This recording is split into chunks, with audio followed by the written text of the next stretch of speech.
Man, What is up, you beautiful bastards? It is late night with take 3.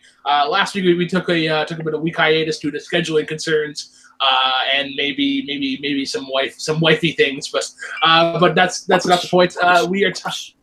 Ooh, yeah, you had to bring that up. So yeah, we are back. We have a great panel today. So a lot of cool things to talk about. Obviously, you can tell with the thumbnail that we were talking about the worst TV characters. That'll be kind of later on today in our third portion of the show. But first, got to introduce our panel. One of the Take 3 members today, coming back from his debut, or I guess the debut of the return. I guess that'll be Matt Kearns. Matt, how are we doing? The debut of the return of the restart. I don't know. Figure that out. Hi, I'm back. All right. I'm a man of few words. Here. Our producer today, the man behind the scenes, our resident New Zealander, Malcolm Goldie Lay, another Take 3 member. Malcolm, how are we doing? Yeah, I'm doing pretty good. Just here, ready to talk about a whole lot of things. Alrighty. And now, last but not least, we have to get to our Canadians, because as you guys know, it is Canada Day weekend, one of the greatest weekends ever. I'm going to go start east and work my way west from London, Ontario. The Canadian nightmare herself, Harley Borg. Harley, start off Canada Day. Oh, Canada. Let's do this. I have a hockey poster on my wall right there. Who is this? New York Rangers. Ryan Callahan, my favorite hockey player of all time. Okay, that's showing your age. And then moving further west from the Great Plains of Alberta, Sandman Robinson. How are we doing? I am doing well. Thank you so much for having me on again today. It is Canada Day weekend, but and it's going to be fun, hopefully. But I have the unhappy news to let everybody know that the next weekend is Calgary Stampede weekend. For 10 days, it is completely drunk people wandering the streets at all hours of the night. Concerts, parties, fun time to be had by all for 10 full days, which I stay in the house for. So really, drunk people just walking around at odd hours of night. Yeah, we call that a Tuesday night here in New York.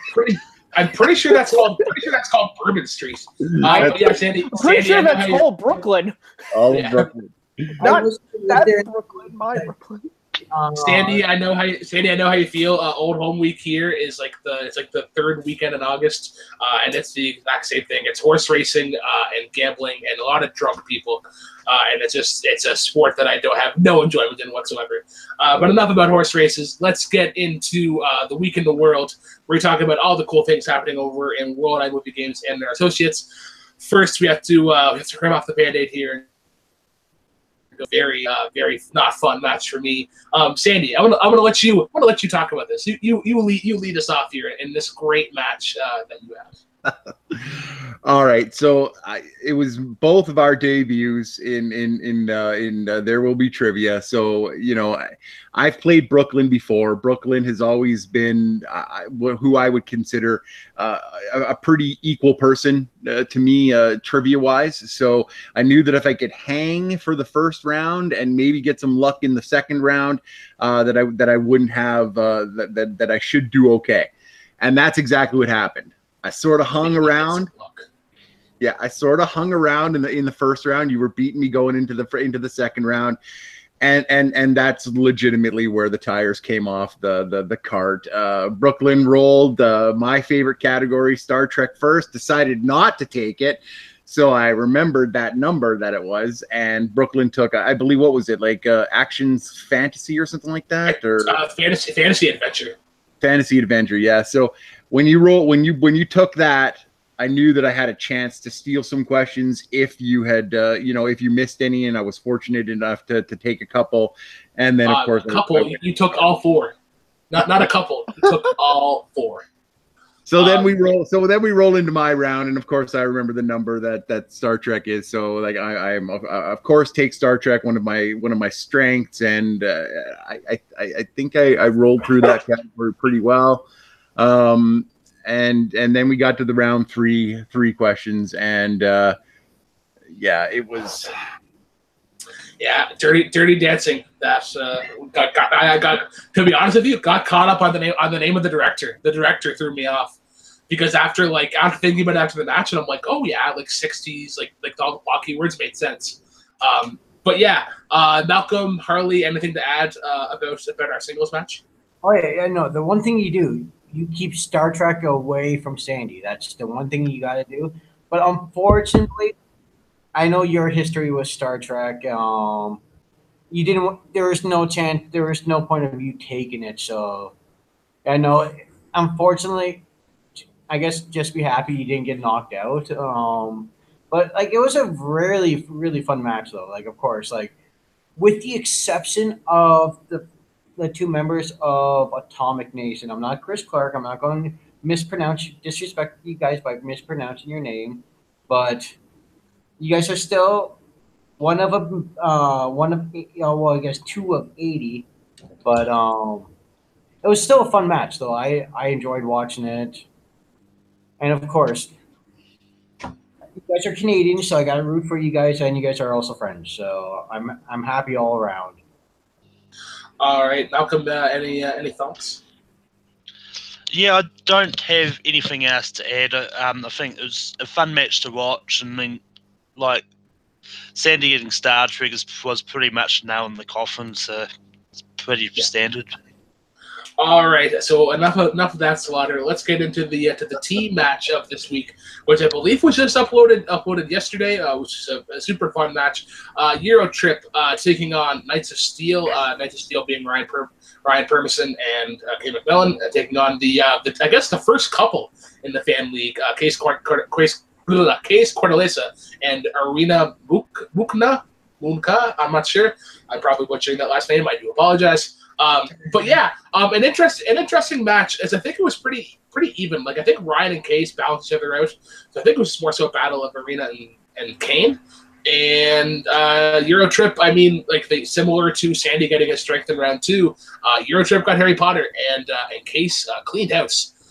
Malcolm, I actually want to go to you. You are probably the big Harry Potter fan of the panel. What do you think of the questions in round 2? Yeah. Yeah, I mean, those questions were pretty evenly balanced. I mean, on all of them, I think I would have turned them all without model choice myself. So, I mean, and it just showed that Case really knows the stuff when it comes to geek stuff. And I mean, and I will add, I think we need a counter for any match Ryan's in whenever he says, "I've not seen that movie."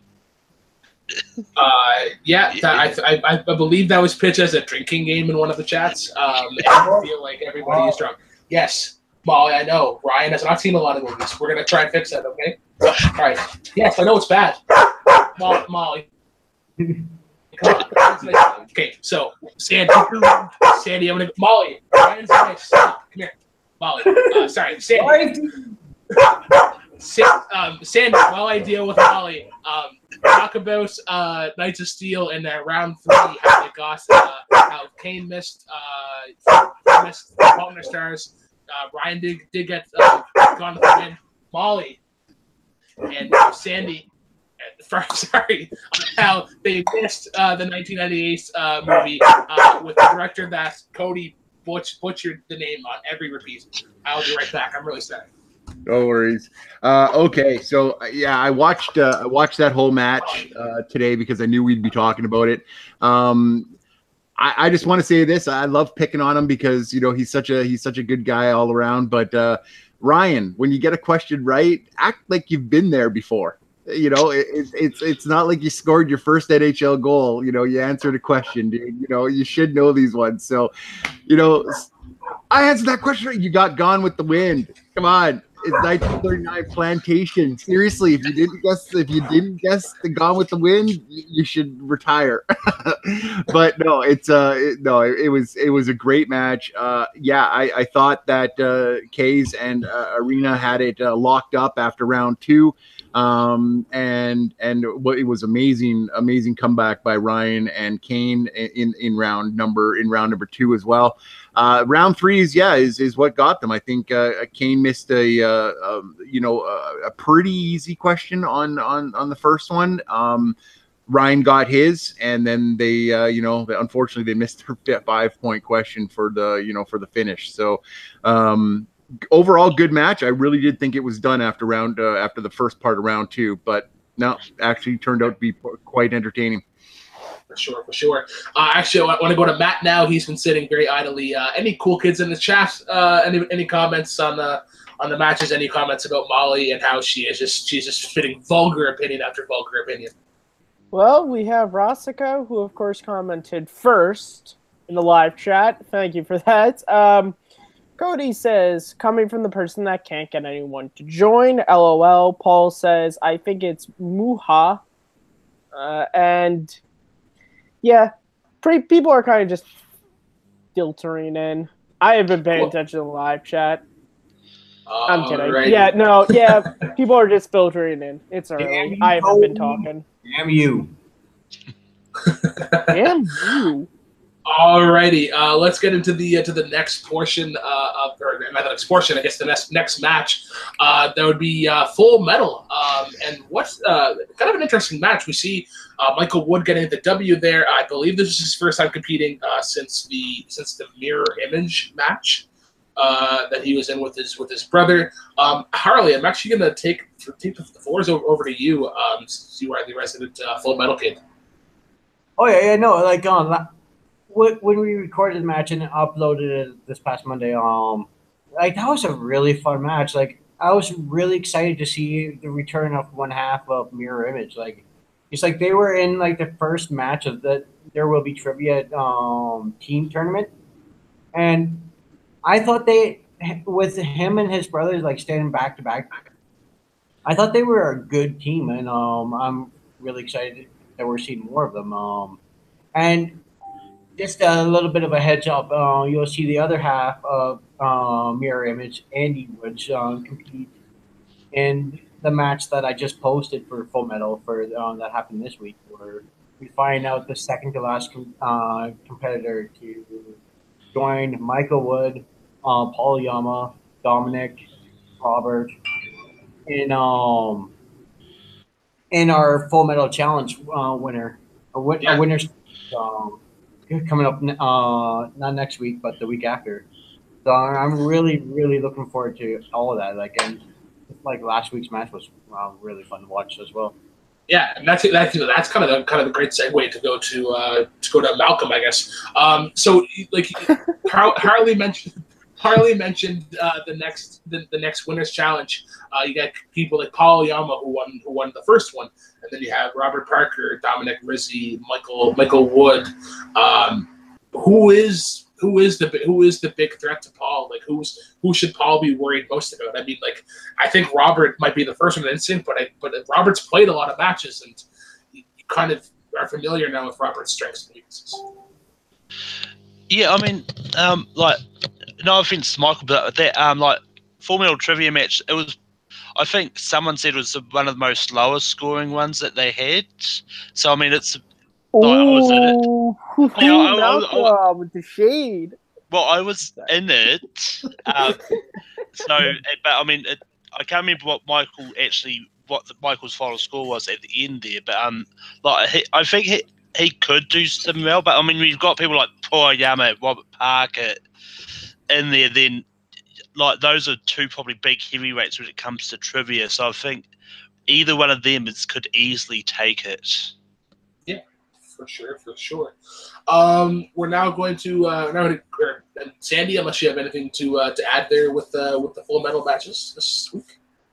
It was just nice to see another person you get their first victory. Somebody who's played a couple of matches and then finally broke through and was able to get that first victory. So it's always nice when that happens. It's always nice when somebody struggled a little bit. And I mean, we've all been there. Where we get to the second round and we miss it by like 1 point. So for Matt to have gone through and got that big W, all good. Curse you, Caleb Coho, and fucking numbers. The last match of the week in the world, and what a nail biter at the end of it. Danny Cost edging out Brian Fernandez in the jukebox match. Both guys coming in 1-0. Brian having the knockout triple threat, and then Danny beating Zach Ford at his debut. And like round one was kind of interesting. Danny going in with a 3-0 lead. Brian like obviously kind of super frustrated, not getting a single question in round one. And then they have like they get the countryside, side A. Danny going with classics. Brian going with Johnny Cash, and struggling there. And then round three, it was like a light flickered on in Brian. He missed his 2-pointer, but he got his 4 and 6 to get the lead. And then the Makuga of all Makugas, Danny getting medal for his 4-point question and just throwing out Anthrax as his final answer, and then getting the W. Sandy, I got to go to you as somebody who has competed in jukebox multiple times. That medal question, asking about the Anthrax members, would you have gotten it? And of classics and Johnny Cash, which one do you think was more suited to your neck of the woods? Now, I love Johnny Cash, like I do. Like I love him, but I love him as like a peripheral listener. Like when a song comes on, I'll know it. You know, and I'll hum along or I'll sing to it. I don't actively go out and collect it, you know, every single song Johnny Cash has ever listened to and listen to it. So classics probably would have been better for me just because it's more wide, you know, it's a more wide category instead of just very, very specific on Johnny Cash. Dude, what was the, like, I can't remember the exact question wording for that final question. The for metal was what thrash metal band had members? I think it was Scott Dawson. Or yeah. If you said Scotty Ian, yeah, at all, I would have known it was Anthrax. The minute you said Scotty, as soon as you said Scotty, there's literally almost no other Scotties in heavy metal, so I'd have known exactly who it was at that point. But the fact that he pulled it like last minute was fantastic. Harley, I'm going to go to you next. I believe it was after this match that I proposed that Danny took like after the heads up and the championship match, that Danny would take on probably the winner of Matthew Rosa and Grant Gregory. If you're Danny, who do you want to go up against? I mean, Matthew had an impressive debut against one of our radio panelists, and then Grant Gregory was one of 2 people that broke the game, that broke round 2. Yeah, that is very. You can't take either of them lightly, like, because the one thing that Matt really, really does know, I'll say this for sure, is soccer, basketball, music. And I haven't seen him compete in wrestling, but I know he's a big wrestling fan too. So, but it's just like when it comes to music, because like that's what he does.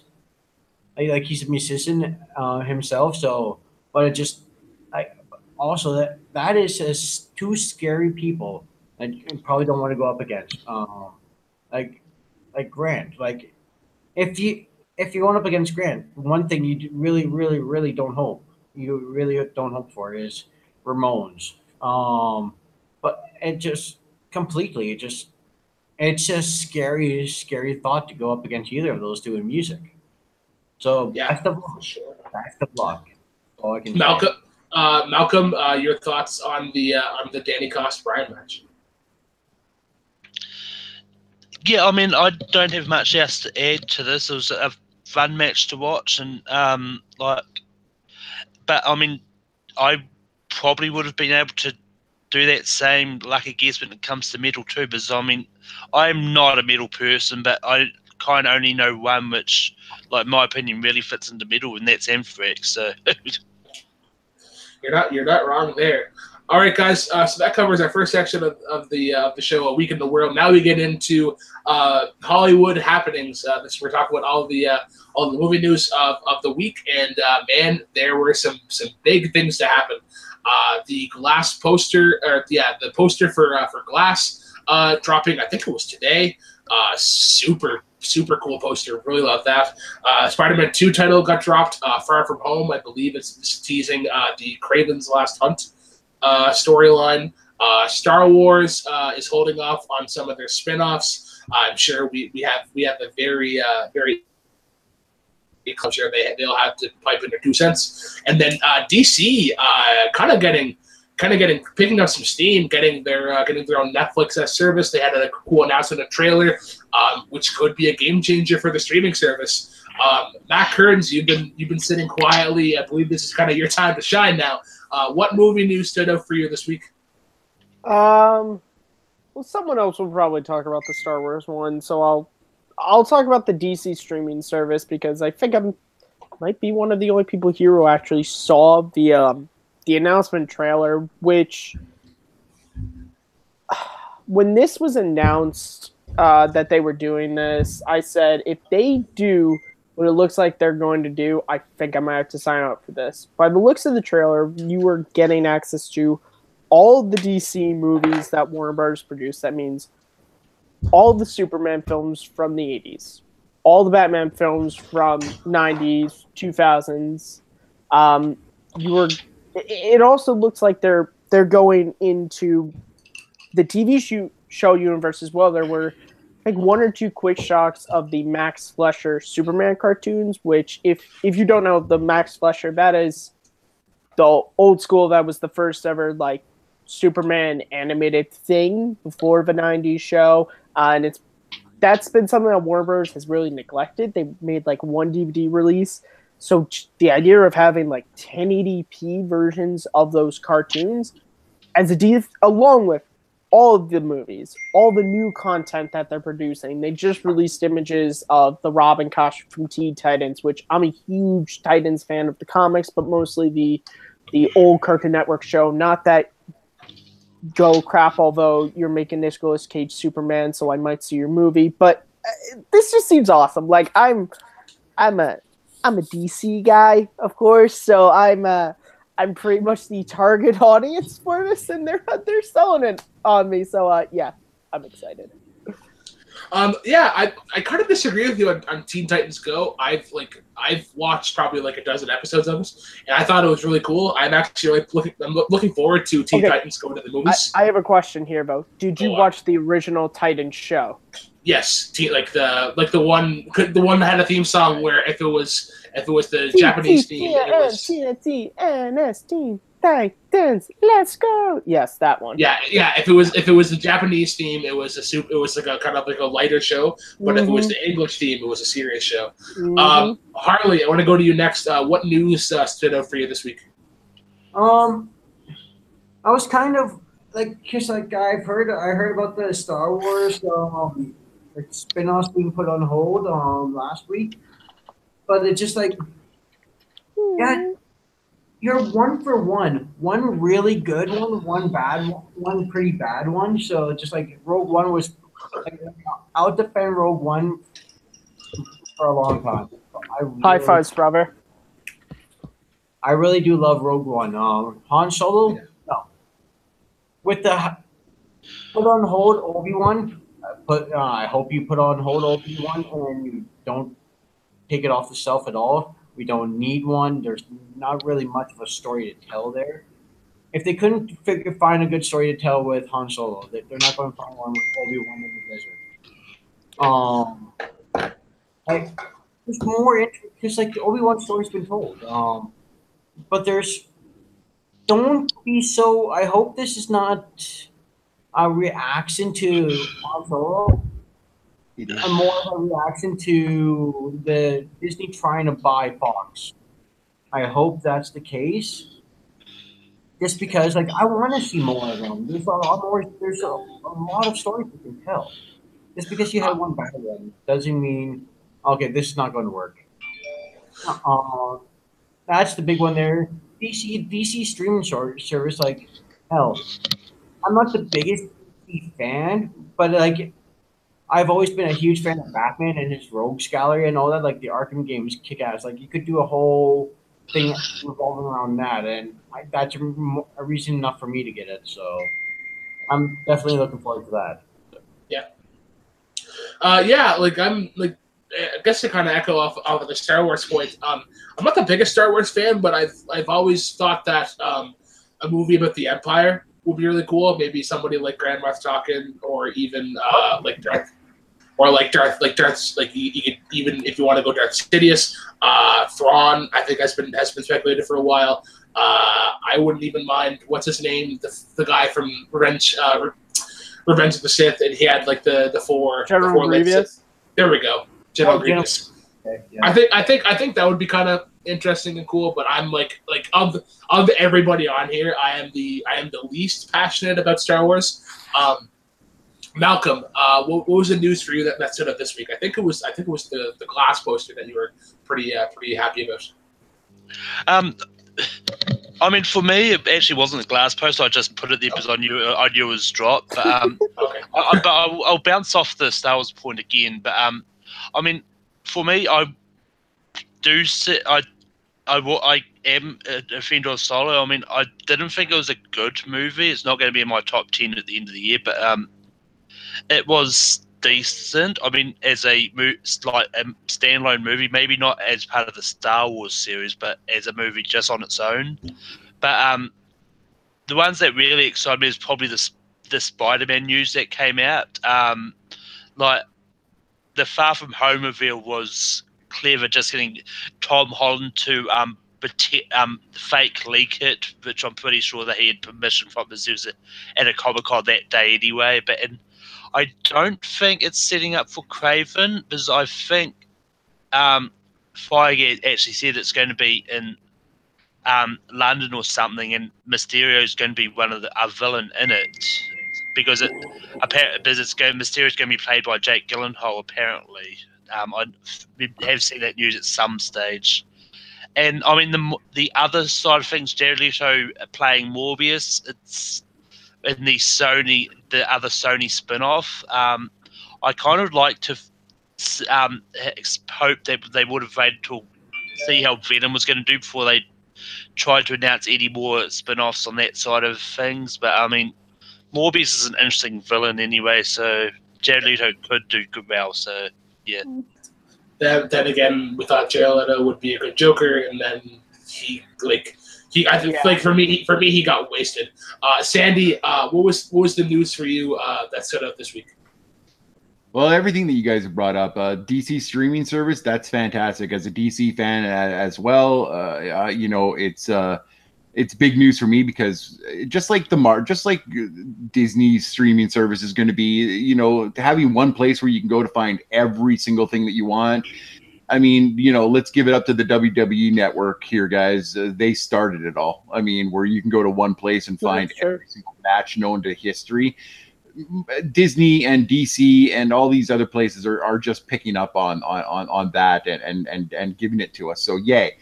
Star Wars news. Harley, of course it has to do with Solo. Solo, I don't care if the movie was good. I haven't seen it yet. I don't care if it was a good movie. I don't care if it was a bad movie.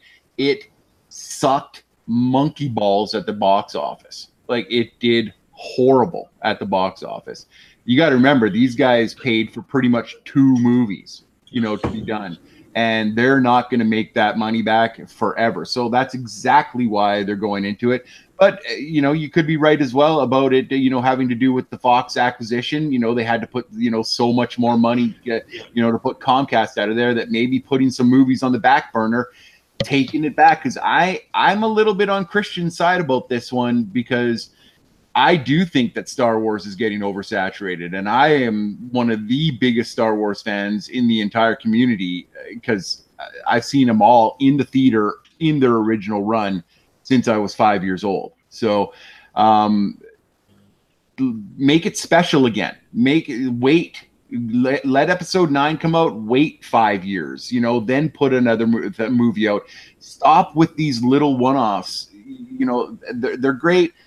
Obi-Wan, you got to be kidding me if you're telling me that we've heard all of Obi-Wan's stories. We know nothing from age 0 to 18 of Luke Skywalker and what Obi-Wan did in the desert. We have 18 years of stuff we don't know what Obi-Wan did. So 19. There is lots. 19, yeah. There is lots to talk about when we're talking about Obi-Wan, and he is legit one of the most exciting and awesome characters in Star Wars. Go ahead, Matt.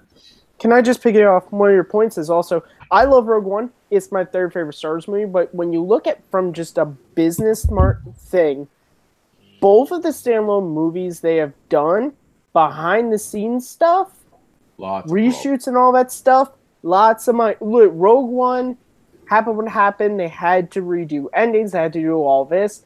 And then Solo was like what happened with Rogue One times like 1,000. They reshot. They made 2 movies. They made 2 whole movies. And the fact that like they lucked out with Rogue One, that Rogue One was as great as it was and made as much. Let's be honest, Disney doesn't care if people hate it. It made as much money as it did. And I think the fact that Solo was, I'm not sure, there's probably something to negate this point, but maybe the most expensive Star Wars movie to make, and it's, I think, the most least profitable. When you adjust it for inflation, I think Solo is probably the least profitable of all the Star Wars movies, I would assume. I think that is why Disney is probably going, maybe it might just be timing with Fox deal, but I think they might just be going with the oversaturation, with everything, and with the fact that both of these standalone movies they've done, they've had problems with. Maybe like, let's just focus on the saga films, which please God do, because I don't really think you guys have a plan for episode 9, but that's a completely different discussion. Also, Harley, man, come on. What? We had like 2 scenes of him in Rebels, and that's all the stories we could tell of Obi-Wan in the desert. Come on, man. He was already old at that point. Come on, man. You ever read Visionaries, the tales? There's a lot of Obi-Wan stuff to talk about. All right, I have. When it comes to the pertinent, is it the most pertinent thing that they can do? Honestly, like, I really don't think so. Like, Well, I'm a big fan of Obi-Wan. But here's the thing, what you're asking there is, it's a superfluous question, because it's like, what is it? But there are no pertinent standalone movies to tell. There aren't any stories that need to be told. You know why? Because they're movies. Like, they can tell whatever stories they want to tell. If they want to tell a story about Jabba the Hutt eating McDonald's and watching Stranger Things, that's a story they could tell. Don't think they would, but Star Wars likes to stick with the whole canon stuff. How much can you really do with Obi-Wan without getting attention? Without him getting attention and drawing attention to himself? All kinds of stuff. What do you mean? You pretty much, what I always thought it was going to be is, you do a Clint Eastwood man with no name movie. You do a Clint Eastwood man with no name film set on Tatooine in the desert. You have it, he could be dealing with some shit Obi-Wan says, he goes, Mos Eisley is a spaceport. You'll never find a more wretched hive of scum and villainy. Now, we know from Phantom Menace he never left the ship. How does he know that it's a wretched hive of scum and villainy? Maybe it's because he's dealt with a lot of this scum and villainy on Tatooine there. Maybe, how does he know that the Tusken Raiders frighten easily but come back in greater numbers and are scared of the Krayt dragons? Maybe he's had some adventures where he's learned those things. If he's really dealt with them, why... And Jabba the Hutt. Why hasn't Jabba the Hutt done anything to put a bounty on him then? Because here's the... And this is the... No, but that's the story. He's a Jedi. Look what happened when Jabba went up against another Jedi. We can go on, or I guess you guys can go on with this for hours and hours while I sit back here and hold up my little sign for you guys. But I do have a question that is on topic, and I think it's relevant to the story here. Are we having the same conversation if Solo gets released in December? Because I think that's I think that's what Star Wars had going for them, was that December was Star Wars month. It was you would get ready for December, and then it got released. So maybe going off of what Sandy said earlier, if you go every other December, say like 2008 to 2022, are we having the same conversation? Honestly, I think yes. Oh, I'm sorry, Sandy. Do you want to go? Yeah, I'll go real quick. Even if you went every December, like if you owned the December, which they did, and you did that, there's little to zero competition in the December to January, February months. So that's why Star Wars was able to absolutely kill it those months, because there was little to nothing else to watch during the time that kids are off. Yeah. You put Solo in between Deadpool 2. And then you have Infinity War, and then you have Solo come out. Sooner or later, that's why all of these other movies that are making big money are starting in February and March and April, because the May, June, July, and August schedule is ridiculous. So why would you do that when you own a month that you can pretty much guarantee $1 billion? I don't get it. Here's my thing. Completely agree with Sandy's statement. Here's my thing. I made a tweet about this when Solo was first coming out and there was all this stuff. Personally, when it comes to movies I like, I don't use box office to explain it. I don't go, well, my favorite movie of all time is Avatar because it made the most money. I go by what I like. If Solo, the movie they released in May, was released in December, maybe money we'd have a conversation, but the quality and the story and all that, I would still be talking about. Now, does Disney care what I have to say? No. If it made $1 trillion, of course they wouldn't. But if they released in December, could it have made more money? It depends. This is a pretty booked up December, actually, this year, which is one of the reasons I think why it was kept at May. And I think either way, Solo being a movie that a lot of fans didn't want to see, you were coming off of a hugely divisive film. I think Solo, and then also, let's be honest here, Disney was not good at keeping the behind-the-scenes drama behind the scenes. And I think all that Solo, unless it was the Disney era Empire Strikes Back, was going to fail. Like, I just think it was going to, honestly. May, December, September, whatever. All right. Harley, right quick, like. Yeah, no, just like it was a combination of a lot of bad things happening at the same time. That's almost guaranteed. Just because, yes, they've done really good in December, but it's just also Star Wars. Star Wars has without a doubt proven that they can stand in the same arena as Deadpool, Marvel. Infinity War, that's a massive movie in itself. But it's Star Wars, and Star Wars has proven that they can hold their own in that fight. But it was just the fact that Last Jedi was as decisive as it was. Han Solo, Disney did a horrible job at keeping the backstage stuff backstage, and which a lot of it is probably on them. On Disney themselves for just not having faith in people that they hired to do the job that they hired them for from the get-go. I honestly don't think Han Solo would have been as bad as it was if they'd kept Lord and Miller, just because of the success that Lord and Miller have had when it comes to proving themselves. And if they hadn't released that film, I would like to see it, but I'm not going to be one to release the Lord and Miller footage or any bullet. Those people can, pardon my French here, go F off. I don't care for like Justice League, like a Snyder cut or anything like that.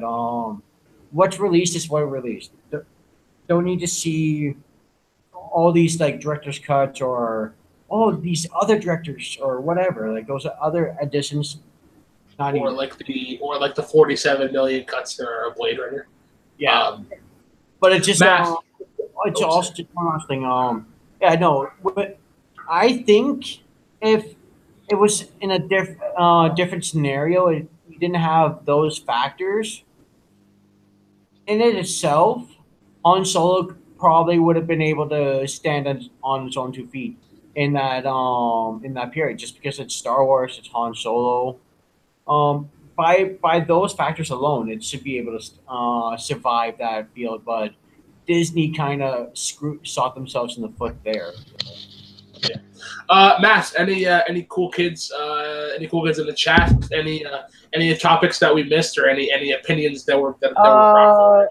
Well, we have a lot of opinions. Some of the news stories we've missed that some people want to talk about are the Indiana Jones 5 getting delayed again, Top Gun 2, which I would gladly talk about as a Top Gun fan. But and yeah, a lot of people are they're sharing their opinions mostly on the cool guy says, "Damn it, Brooklyn! I was going to use the Blade Runner joke." A lot of people are right now. We're just talking about the divisiveness of Last Jedi, of Jurassic World, and its effect on films. But guys, Top Gun 2, Kilmer's coming back, and I hope he stays Fat Kilmer because I love Fat Kilmer. Oh my God, dude, I'm a Top Gun fanboy. I don't care. Oh my God, it's coming. I feel the have need. Movie, brother. I have a speed. I have a confession. I have. You've never seen Top Gun. Never Brooklyn, seen Top Gun. Dude, don't break okay, my heart. Brooklyn. Don't Here's break the my thing. heart. Top Gun, my favorite action movie is also my favorite days action movie, which is Die Hard. Top Gun might be the most important action movie to the 80s. Watch it. It is stupid, silly, but that's because it's a 19... It is Tony Scott. It is... If you love Con Air, The Rock, any of the, any Michael Bay movies in Armageddon, you're going to love this shit. Yes, yeah, see, I love Armageddon. Dude, I feel like time out. How the fuck did I not know this before? I love Armageddon. Armageddon's fucking awesome. Love that movie. Dude, if you love Armageddon, you're going to love Top Gun. Also, it's like, Hands it's down. young Cruise. Like, cocky young Cruise. Yeah. It's the best. It is it's also Kilmer. Yeah. It's Kilmer, like Kilmer in that pre-90s, like before he did Tombstone, he became like a really good serious actor, like Matt Mardigan, Willow, Val Kilmer, when he could just do don't fucking bring up Willow. Do not bring up Willow. Best reference ever. Dude, Matt Mardigan is fucking awesome. All right, so let us now get into our pop culture segment. Was that another trivia match you lost? I got an itchy eye. Man, this eye has been bugging me all fucking day. Is it? Man, yeah, my lobes, man. Yeah. Oh, yeah. Matt Kearns, you're an asshole. Dude, Brooklyn, I love ya. Armageddon, brother. Armageddon is great. Yeah. So our pop culture segment today is, I guess, with the news of Roseanne being booted from her own show, and then them continuing on without her because of her. I'm not even sure if it's racist tweets or just her alt-right tweets. But yeah, it brought up the conversation of the topic of worst TV characters. There have been many throughout history. And instead of doing a top 5, because with Malcolm's Rankum show, there's Malcolm's Rankum show. I do playlist, which is all music stuff. And just top 10s get kind of saturated within the fan community, so we're like, let's do a discussion. And I think at this time too, we'll also do a live Q&A for this half hour. So if you have any questions throughout this for any of us, just throw them in there, and this will kind of be it's more open than what it has been in the past. So I want to talk about some animate, or I guess the one animated character. Yeah, sorry, Holly. Can I just have 30 seconds here? Go on. I just found out that unfortunately, for wrestling fans, if you remember the second season of Tough Enough, Matt Captelli, he won it. Unfortunately, he had a developmental deal. And when he was in the developmental territory, OVW, he took a shot to his head, which revealed that he had a massive tumor. He a couple years later, he finally got it removed, and but it affected him a lot. And it just, but like he was a really awesome guy, and someone who was really a pillar to the community, and did a lot of charity work around there. Unfortunately, I just found out that he just passed away because of. No. I just wanted to give a little bit of a shout out to that, just because like I had a lot of respect for him, so just I got up and I just needed a moment there. For sure, yeah. Thoughts and prayers to his family. Tough times for sure. Wrestling has a lot of injuries kind of behind the scenes. You can see a lot of guys just fighting through the pain, and sometimes, especially like with chair shots and concussions, they have super long-term effects. If you look at hockey and football, especially, the amount of brain damage that it does. God. But that is neither here nor there. And So as let's a talk. boxing fan too. Ooh, Let's talk about D.W. Reed and how she's one of the biggest bitches on animated TV ever. Arthur, anybody? His little sister D.W. She was just a little sassy bitch. Remember that episode when Arthur hit her? I Yes. do. I remember that. Yeah. So for me, it's like DW. I think Matt and I were talking about it earlier. Skylar and her sister, Marie. Marie is, pardon my French, but Marie's a cunt. And Skylar's right behind her. Here's the thing. Hank is one of the most badass characters on Breaking Bad, maybe the most, and he has to be married to the most annoying person. With the exception of his mineral phase, because that mineral phase was borderline annoying. Dude, but like I'm talking like season 1 Hank. Oh yeah. Man. Dude, do you remember he's on the phone with her when she's buying shoes and he's doing a drug bust and the guy's so he's like, shut up! Yeah, what's up, honey? Yeah, what? Yeah. But yeah, she's the worst. Oh yeah, she's awful. Yeah, anybody is anybody else familiar with DW or any of Okay, anyone in the cast of Big Bang Theory? How dare you, sir? How fucking dare you? I don't watch the show anymore, but whenever I did watch it, like seasons 1 through 4, it was some good stuff. Oh man. Oh, that's funny. I'd have to go like for me. You hate watch. I'm sorry, that's just a show that you hate watch. Yeah, kind of. The most. Sorry, Matt, you were saying. Okay, so I got 3 characters actually. The first is Gabe from The Office. Okay, season 8 sucks. And it's my favorite TV show all the time, but season 8 sucks. One of the reasons is because he's such a main character, and I hate him. He's the worst. I'm so glad they wrote him out of the show. We also have, I don't remember his name because I really don't watch 2.5 Men anymore, but not Charlie Sheen on 2.5, Jonathan Cryer. No. Oh, really? Yeah? Yeah, dude, I'm sorry. I'm a Charlie Sheen fan. I was almost gonna go Charlie. I was gonna go Charlie's character because but here's the thing: his character he was a big douche. Like that, but his character was written to be a big douche. That was the idea. Whereas Jonathan Cryer was just annoying.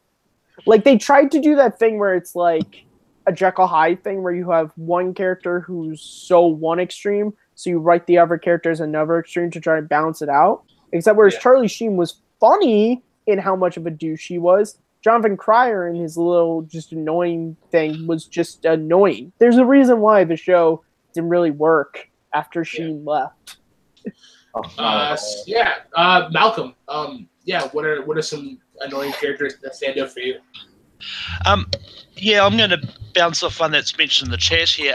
Nikki and Paolo from Lost are characters that just popped in randomly around the 3rd season, then killed off about halfway through that season. But also, I got really annoyed with Charlie on Lost at times as well. I mean, I like Dominic Monaghan, but his character just grated on me at so many different times. And currently in the later half of The Simpsons, Ned Flanders is actually really annoying. What? Well, what they're doing with him in the later seasons, I mean, he's still one of my favourite from the first part. And, I mean, yeah. I just realized we need to do to balance this out, we need to do another episode where it's favorite Simpsons characters. That'd be a fun discussion. Malcolm, you know how on Howdy Dooley. You know how on all of my posts I usually started off with "Hi Diddly Ho, kids." You know why? I fucking love Flanders. We're both left-handed. We're both. I mean, he's diehard Catholic, but like I go to church every now and then. But yeah, Flanders is fucking awesome. How dare you? Dude, Flanders is the best when it becomes like Bart surrogate father. Has anybody ever listened? Has anybody ever listened to the Flanders metal band "Oh Killy Dokilly"? When in between songs, they act entirely like Ned Flanders, but the minute they're in song, it's like super death metal. I wish Flanders was my father. How dare you say that? How you doing? Look what I did to your photo. Wait, no, I'd like to throw in another character that, oh my fuck. This character sort of got eaten by that damn cougar. Another Canadian, Kim Bauer from 24. Ooh. $5 Haven't watched 24. Ooh, that was my favorite show for a very long time. Malcolm, you and me, I think Lucy's mother from Timeless, season 2. Yes. Jesus. Yes. Oh God. Spoilers. When she died, I was fine. I felt nothing. If anybody watches Shameless, I mean, I watched the US version. I haven't watched it in the UK yet. But Frank Gallagher is like one of the biggest scumbags in all of TV. Like rewatching some of the earlier seasons. It's just like he goes through this like roller coaster of like maybe he's gonna change. Nope, he's a scumbag. Oh, he's gonna do a couple things. Nope, he was doing that for his own good. And it's just that constant like fuck you. Why are you being such an asshole? One that I'm surprised hasn't gotten mentioned yet. I haven't watched an episode of it, but just from like fan reaction and like just pictures, he looks like a big ass bitch. King Joffrey from Game of Thrones. I've never watched the show. Oh, another one of mine. I can't judge something I've never seen. No, never watched it, but he just looks like a dick. I mean, yeah, he's the little kid from Batman Begins who's like, my friends don't think you're real. So Batman's like, here you go, kid. Have a magnifying glass. Bye. And actually, I've got another one. And I'm sure Harley will agree with me here. But and War does count as a TV show, but Roman Reigns. No, if you would name anyone from that, I'd go Stephanie McMahon. Stephanie McMahon. Oh, okay. Okay. So I have a hot take on Roman Reigns. I think Roman Reigns is good. I think he was just booked poorly. Like, I think he was just. Oh yeah. I think it was. Yeah. His promos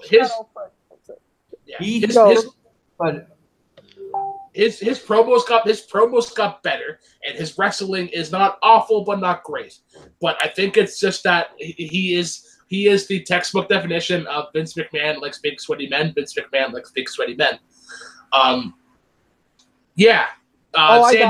Sandy, I want to hear your opinion on Roman Reigns first, because I know that you are one of the biggest defenders of Roman Reigns. Not just Roman, but every single person that gets any type of push from the WWE, because guess what? They have to push people. They've been pushing people since the 70s. Guess what? You got pushed when you were Ric Flair. You got pushed when you were all of these NWA champions. You had to be chosen by the board of all the promoters to be champion of the thing. So every single great wrestler that we've ever had has been pushed by the company that they work for. So when the fans get fickle and they don't like, oh, we don't want him, we want Daniel Bryan as our champion. Yes. And they go, or CM Punk. Losers. He's gone. Daniel was injured. Guess what? Somebody new has to step up. Nobody liked The Rock when Rocky came out as Rocky Maivia either. They booed his ass, and he got to push his first match. He pay-per-view won the IC title. Pushed, hated. No, he didn't. His first match was Survivor Series 96. He was. Whichever one it is, I'm not going to get into a debate with you on specifics. You know exactly what the fuck I was talking about. He was pushed and hated. Booed. And guess what? He is now one of the most celebrated people that has ever been through WWE's doors ever. Guess what? They hated the ringmaster too. Stone Cold Steve Austin came out of that. The fans have got to with the ringmaster, he was in the enhancement guy. Sorry. The fans got to shut up and just let what is going to happen. To sit there and boo people for their job is just like what if we are doing this and somebody sat on the end of this board right here, somebody that we don't know, but they were on our channel right now and was sitting there just going boo every time one of us said something. That's what the fans of the WWE are doing, and it's completely wrong. It makes people like Roman, it makes people like John Cena, it makes all these other people feel crappy when they do that because they're out there giving everything they possibly can, and to shit on them just because they were pushed by the company is garbage. I'm a Cena fan, so I'm with you. But also, to make this chat all friends again, can we just say the entire cast of Two Broke Girls are the most annoying characters on television? I disagree. I actually like Two Broke Girls. I think that show is fun. Okay, let's go back to wrestling talk. I don't care if Cena's pushed. He is the best. He is the best. He is my favorite wrestler besides Hulk Hogan. I'm fine with admitting that. Here is a, I guess not really a controversial opinion, but I guess in the later seasons he's become hated. Rick Grimes from Walking Dead. Yeah, that's why he's leaving the show. Yeah. Like I stopped watching after I think it was season 4, but my dad and my brother kept watching, and I'm like, yeah, like what have I missed in the past seasons? They're like, you haven't missed much. But yeah, anything. I stopped watching that show a long time ago, and then like Collider did a tweet about the fact that the actor playing Rick is leaving the show, and Jen Kemp. I think everyone on here should know who she is. She sent the Simpsons tweet where it's like, stop it, he's dead already. I'm like, yeah, this is a perfect gift to describe The Walking Dead. I honestly don't even know the show was still on here. And some angry fanboy was like, oh, just because you don't watch The Walking Dead doesn't mean others don't. I'm like, dude, half of the cast is gone. Yeah. This shit's dying. Hop off it, Rose. Are they still doing that pre-show? No, not Talking Dead. Fear the Walking Dead, I guess. I have no. I would ask my brother. The only thing I watch on AMC is Comic Book Men. Oh wait. Yeah. AMC. No, Fear the Walking Dead is still on. They've added. There's The Walking Dead, Fear of the Walking Dead, The Walking Dead in Daylight, Walking Dead Jersey Shore Edition, Walking Dead. Morgan, during one of his walkabouts where he wasn't with the main cast, has now joined up because the timelines are starting to mix now. And Morgan has found the group of Fear the Walking Dead. So the ratings were a little bit shitty. They put Morgan in there just to bring Walking Dead fans over to Fear the Walking Dead. I don't know how well it's done. I've watched 2 episodes, and I thought that was a prequel. Isn't there talks of Shane coming back at some? There is. But by the end of Rick's last season, Shane will have made some type of cameo in it. You see, this is what happens when you have no director for your show and all your actors want to leave. Also, the cool guy really wants us to know, and not in a bad way, I'm not saying this, that he thinks Peter Griffin is one of the worst in these later seasons. As he says, Peter Griffin went from lovable and naive father and husband to complete dumbass asshole who does nothing but harm everyone he comes in contact with and does everything for his own gang. Highly disagree. Have you seen like my big example? It's right off the top of my head. Pete Tarded. Whenever Peter thinks that he's mentally challenged and that he goes through all these things like really for his own benefit, but then he ends up burning Lois. He's talking about season 8 to present. Season 1 to 7, he's fine with it. But if you're talking about that he changed from like a lovable character to this like selfish douche, you have to bring up stuff like that in season 4. I feel like a broken record at this point, but I've said time and time again, I will take on anybody in a Family Guy match. I was quizzing people from work last year, and I was stumping people pretty fucking hard.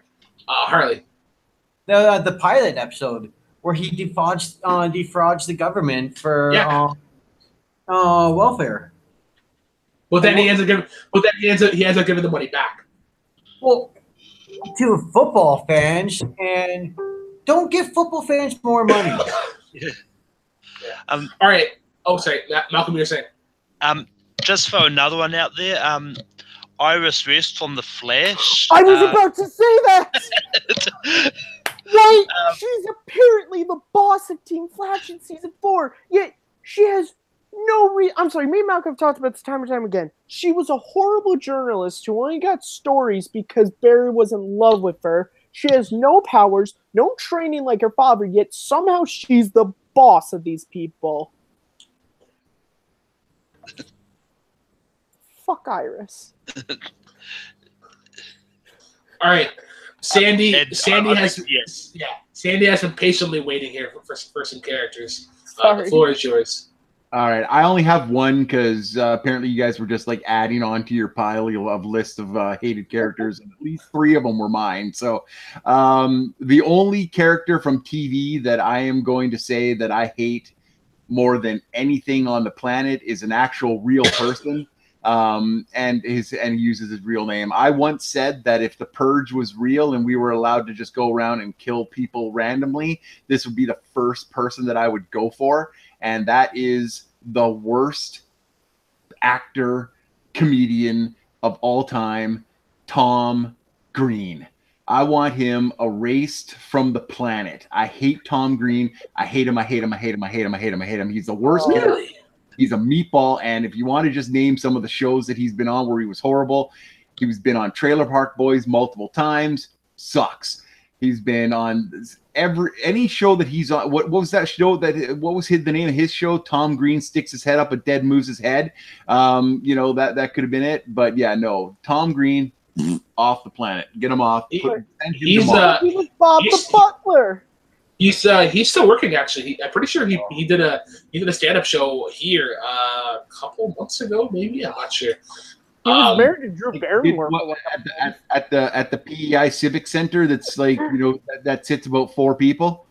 No, at the Hamburg at the Hamburg Theater, the Confederation Center of the Arts that holds like where they do the Anna Green Gables play every fucking year. Every year. They have 2. Because they have Anna Green Gables at the Confed Center. I apologize to anybody here who isn't Canadian or isn't from PEI. So they have 2 shows. Anna Green Gables at the Confed Center. Actually, a girl I went to high school with played Anne a couple years ago. She's an upcoming actor. She's living in Toronto right now. Jessica Glenn is her name.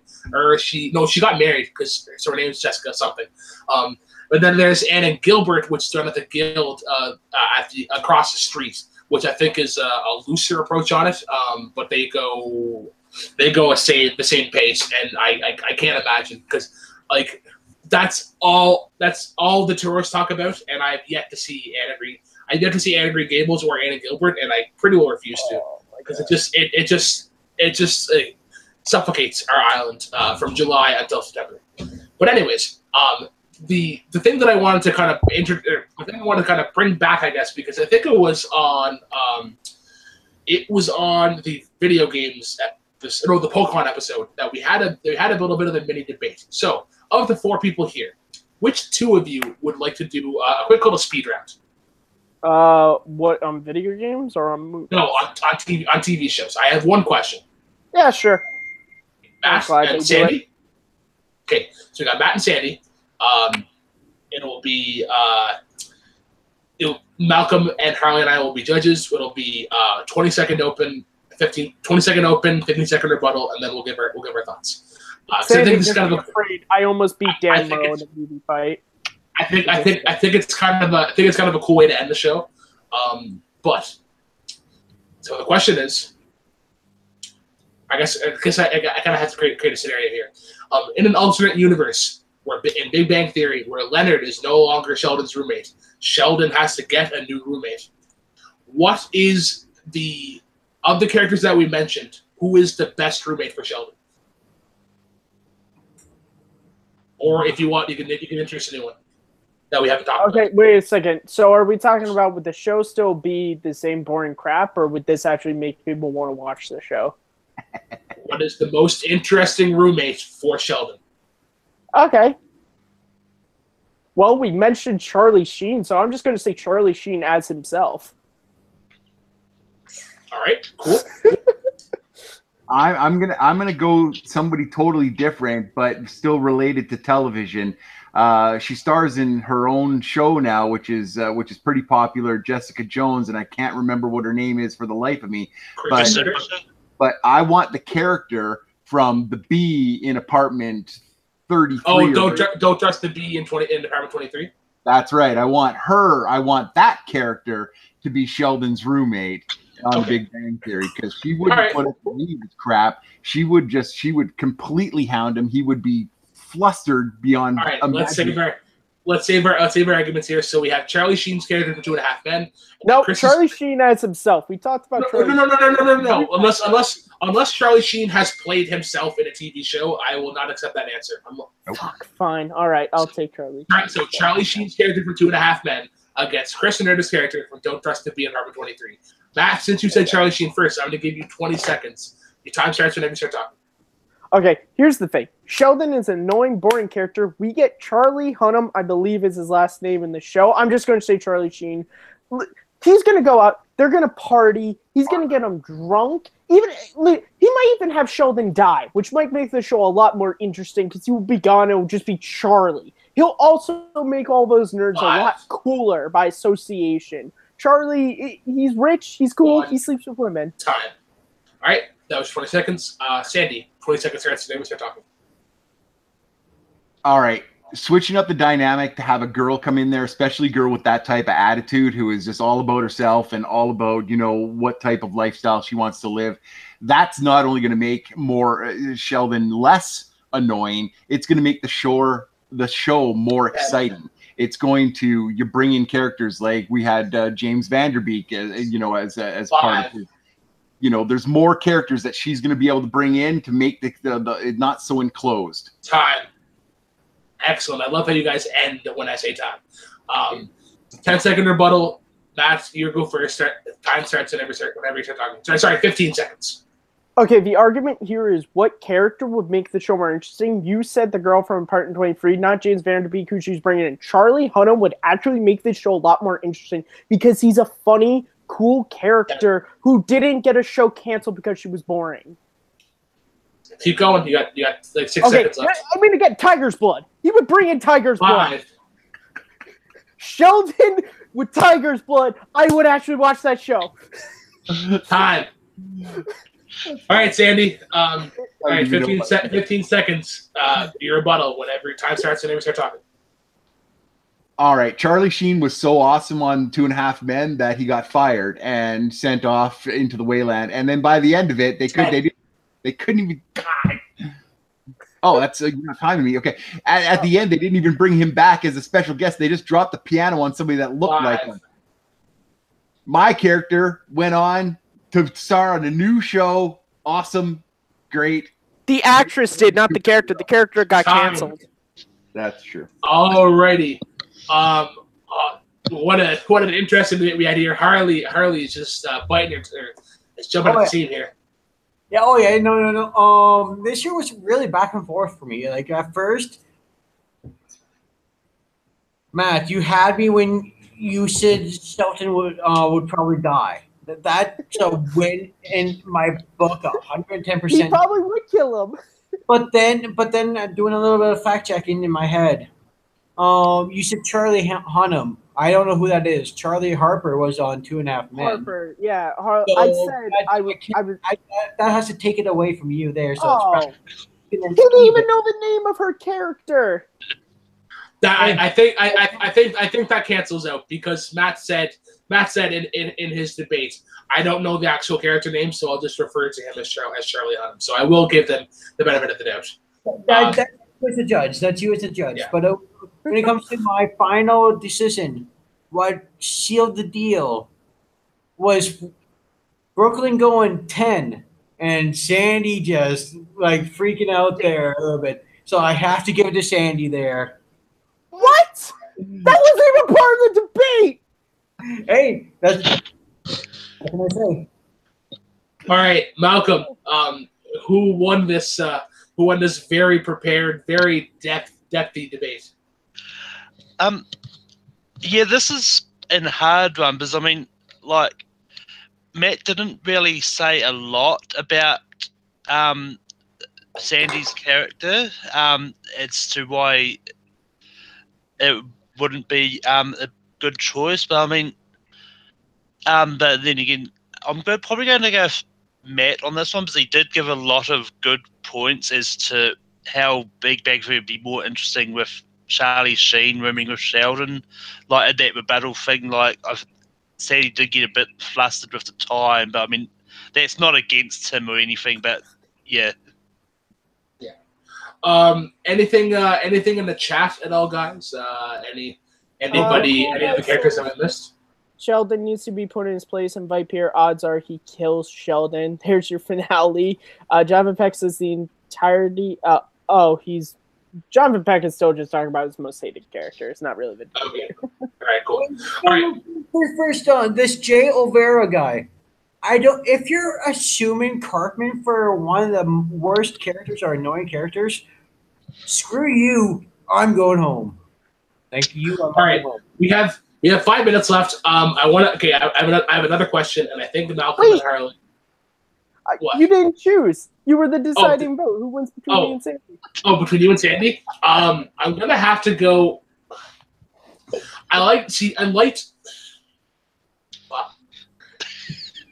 Don't pull out the shirt, man. That's bullshit. Sandy, yeah. But see, I was already leaning to Sandy because he brought up the point. No. Neither could you. He could, but see, what won me over is that Sandy brought up the aspect of the side characters that Chris and Knitter would bring in. With Charlie, like you just get Charlie. You maybe guess what's her name, like the maid that comes in every now and then. But yeah, I'm gonna go with Sandy. Oh, okay, fine. The next time we do the debate, fine. I'll bring in Bruce Timm, and he can bring in the whole Batman the Animated Series. I didn't know the debate was we get to add on a bunch of characters. Screw you guys! I'm going home. That's bullshit. All right. Okay, we have 4 minutes left. I want to do another one because I think I have a pretty good one here. Oh, hold on, wait a second. For Harley, Jay Oliverina, he said he's amazing. I was saying Cartman to be Sheldon's roommate. Okay. Which would be funny. All right. Okay. So for Malcolm and Harley, your question is. Okay. Oh wait, I have a question. You have a question? All right. Cool. Yeah. Okay. I have one, but I'm not sure if they know if both of them know the character. Okay. Well, then you ask your question, and if they don't, Okay. Well, here, we'll do this because I think we have a little bit more time here because we're essentially Sandy has a match in half an hour, but I think we have like 10 minutes maybe to play around here. So what we'll do is I'll ask Malcolm and Harley's question. The winner will then get your question to go up against Sandy. We'll do that. Right? It's a mini little tournament here. So question for Malcolm and Harley. Your question: what TV show is most improved by adding Skylar White, a.k.a. Walt White's wife? Oh, thank God I got the first one. This is not fair. Um. Oh my God. Most improved. What TV show is most improved by adding Skylar White? Oh, okay. Say it. Okay, Big Bang. All right. I'm just gonna say South Park. All right. Harley, you said Big Bang Theory. You have 20 seconds. Time starts and start talking. I'm going to start with this here. You throw her in Big Bang Theory. You're adding another person that is just a big complainer, a big whiner. So you're turning it into The View. The View is very successful. There you go with that. South Park. How dare you? You can't throw her into South Park. South Park's already pretty much perfect. They will not be improved by that. You got someone like that with Wendy. Maybe Wendy. All right. Malcolm, your opening statement. Time begins whenever you're talking. Yeah, well, I mean, South Park, like anything can make that more interesting. It's not by far a perfect show. It's just one of those ones which is just a whole bunch of random characters talking about stuff. You can throw anyone in there to make it interesting. It's time. All right. 15-second rebuttal. Harley, you can say talking. Okay. The Big Bang Theory turned it into The View. You throw her in there. That I'm sticking with that. But it still comes down to South Park's just about random characters talking about random stuff. It's a lot of satire. It's 5. One episode, Cartman destroys her. She's gone. You throw The View's been on for what? Time. All right, Malcolm. 15-second rebuttal. Time begins whenever you start talking. I mean, The Big Bang Theory itself is a great show. I mean, throwing in Skylar is not going to do anything. It's not going to change up any dynamics at all. If you 5. You could. It's not. Yeah. There's nothing much you can do with Big Bang Theory that can make it better. All right. Interesting for sure. Sandy, I want to go to you first. Who gave the better argument and why? Wow. Okay. I hate The View. Like, I hate it. Like, I hate it. Like, it's just you turn it on and it's one person that, like, they just yell at one another. So based on the fact that I hate The View, I have to go with Harley on this one. Okay. I'm gonna go with Malcolm for the opposite reason. Isn't one view enough? Do we really need more of The View? Like, come on. The View is very successful. You can't disagree with that. Yeah. So, okay. Here's the thing. Yeah, that doesn't mean it's good. Success and good are not the same all the time. I'm gonna have to agree with Sandy. I think. Yeah, I'm gonna have to agree with Sandy. I think. Yeah, Harley brought up the good point about The View and how the view is just awful and how So yeah, I'm gonna go with Harley. So now we got Harley and Sandy in the speed round. With my question, and this is this is gonna be a fun one to end on. I think we're ending on this, which is one canceled TV series you can bring back for one more season. Okay, undergrads. Okay, Sandy. Any TV show that we want Any to bring back. Any canceled show you can bring back for one more season, but just one. Beverly Hills 90210. We talking originals or Original 90. Okay. For an 11th season. All right, Harley, you buzzed him first, so okay, go first. This is probably like the only show that's lasted I think it was 10 episodes. But it's a great story about college life. It's animated. It left on such a massive cliffhanger. It was either this or missing or one. I love time. 10. Okay, Sandy, your 20 seconds starts when you start talking. I grew up with Beverly Hills 90210. I watched every single episode, every single season of everything, of everything, all the changes, all the cast changes, all the way from high school, all the way to grown up colleges. The show ended with Donna and David getting married. We didn't see anything past that. The show ended with Dylan and Kelly getting back together. I want to see what happens. Okay. All right. Harley, 15-second rebuttal starts when you start. How long was your show on for, Sandy? I think it had enough time to tell what it needed to tell. When it comes to undergrads, unfortunately, it got cut off like a lot of MTV shows did at the time. With so much more story. Time. I'm sorry. Sandy, Repeat. Shut up! I am yelling. Sandy, your 15-second rebuttal. Go. 90210 was on for 10 years. There's a reason why your show got canceled, because it sucked. The 90210 was on for 10 seasons. They could have went on for another 15 because the ratings were still there. Just the cast wanted to be done. So that's the reason why. Time. Next one. Whew. All right, I'm going to go to Brooklyn first. Can I just... Sorry. Fucking No. You had your time, sir. I'm gonna go with Sandy for this reason, because Harley brought up the point, or brought up in the rebuttal, that 90210 was on for 10 seasons, and I was like, all right, I'm basing this off of how Sandy rebuts that fact. And then he reminded it beautifully about how it was like they could have went on for like X amount of seasons, ratings were there, just the cast was kind of getting tired of it. So I think it's that rebuttal that gets Sandy my most. Malcolm.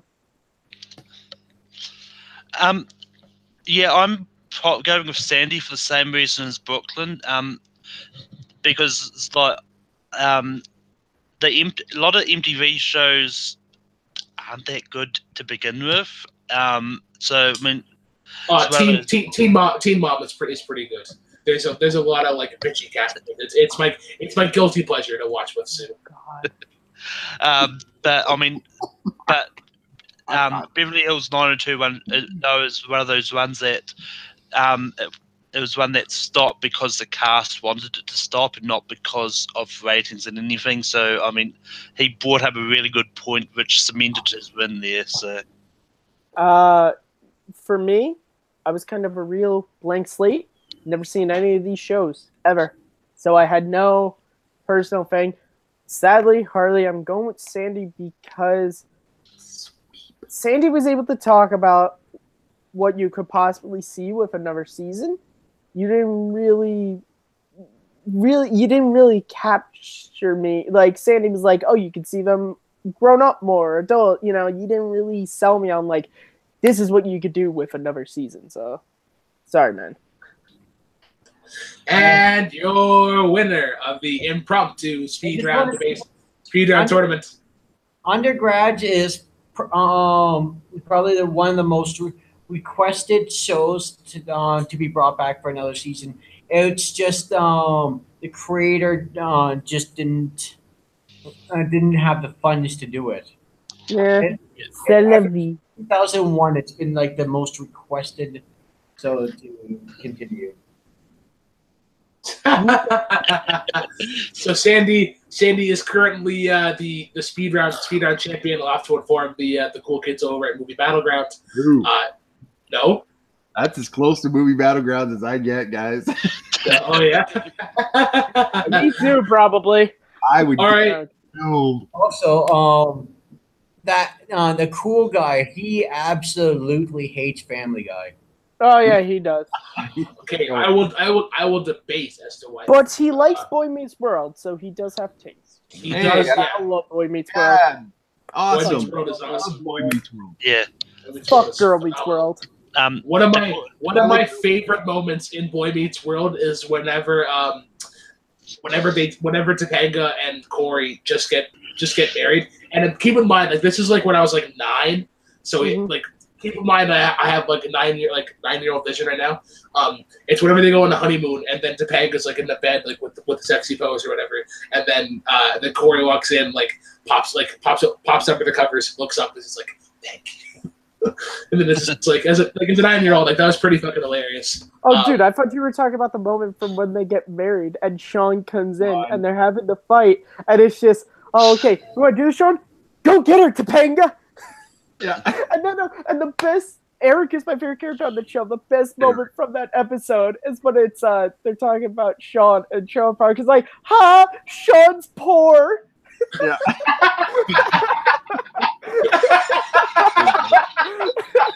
So many moments. Sean's poor. Yeah. Love that show. Guys, next week it will be an all Boy Meets World episode. Yeah. All right, guys. What a great way to end the show. Harley has to go here right quick, but Harley, where can the cool kids of the world find you? Of course, wherever, anywhere, say my name. I'm there in like 3 seconds. Also, go to Multiplex on TeePublic and get yourself a Harley's List T-shirt. You won't regret it. Support the cause and show your love. Sandy Robinson, our winner today of the inaugural speed round tournament. Where can the cool kids of the world find you? Booed already. The cool kids can find me everywhere on Full Metal Media. That's Full Metal Trivia. Tonight is our second Full Metal Geek match, so please tune in when that drops. You guys can find me on Worldwide Movie Games, hosting and playing, and there will be trivia, both singles and teams. Sorry, Brooklyn. And you can see me doing awesome stuff on Take 3 here, as well as me playing in matches and helping those guys over at Multiplex Entertainment. So you know what? If you guys want to match, sign up on the Facebook page on all these places, and we'll get you in. New players get priority, so come on in. To the guy making his return, I guess, to the podcast, Matt Kearns, where can the cool kids find you? Guys, it's obvious that this whole speed round thing, we're just pushing Sandy, of course. I mean, it's pretty freaking obvious. I had to. Okay, you guys can find me at Kearns_Matthew on Twitter, MattMovie611 on YouTube, and right here I host Second Look. Is a show that goes up 2 Sundays out of the month, whenever I feel like uploading it. But next month's episode, you guys get the exclusive, is going to be Batman Mask of the Phantasm. Our discussions guest is going to be returning, talking about Batman, Chris Clark. So nice. Get excited! Awesome. To the other Take 3 panelists here, Malcolm Goldie. Excuse me. We're going to go with find you. You can find me on Take 3 hosting my show Rankum.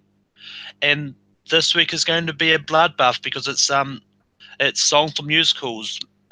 Myself, Chris Clark, Manning, Kristen, and Cody will all debate songs from musicals. So there'll be an interesting fight, and I know there's a lot of ones that we're not agreeing with that have been mentioned, but we'll find out what happens there.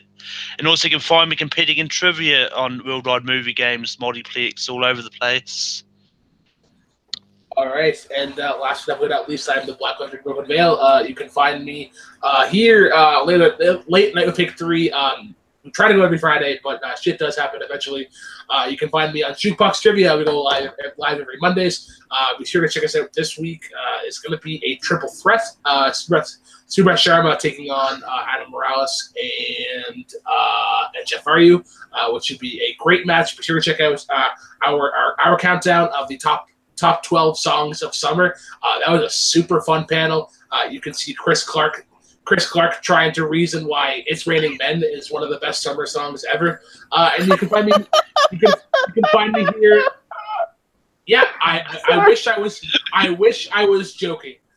And you can find me on here on Take 3. Probably tomorrow night, Family Game Night. We'll be doing DK64, and I'm not sure on what else. We'll talk to Chris with that. But yeah, and you can find me in Real Movie Games all over the place.